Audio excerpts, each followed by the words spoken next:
Hello বন্ধুরা, নতুন একটা ভিডিওতে তোমাদেরকে স্বাগতম। জগদ্ধাত্রী ধারাবাহিকের আজকের পর্বে দেখা যায় যে মেহেন্দির পাঠানো লোক অপারেশন থিয়েটারে ডাক্তার সেজে জগদ্ধাত্রীকে শেষ করে দিতে যাচ্ছিল, কিন্তু কৌশিকীর কারণে বেঁচে যায়। আর দুর্গা তার বাবাকে বলে যেভাবে ওই উৎসবকে ধরে আনবে, আর তার মা যে শেষ করে আর তার মাকে যে শেষ করে দিতে চেয়েছিল তাকে সে শেষ করে দেবে।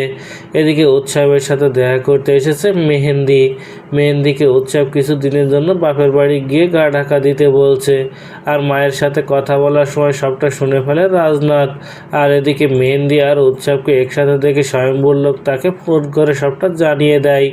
আর সবটা শুনে স্বয়ম্ভুর পায়ে ধরে নিজের ছেলের জীবন ভিক্ষা চায় বৈদ্যাহী, কিন্তু স্বয়ম্ভু হাত ধরে ফেলে, বলে আপনি কি করছেন, আমি কিছু করতে পারবো না। উৎসব যে অন্যায় করেছে তার সাজা ওকে পেতে হবে, এত কিছু করার দরকার নেই আমার।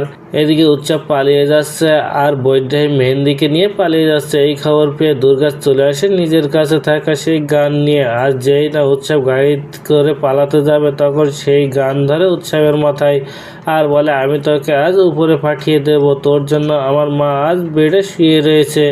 তখন সেখানে চলে আসে স্বয়ম্ভু, বলে ওকে ছেড়ে দে, আমি দেখে নিচ্ছি।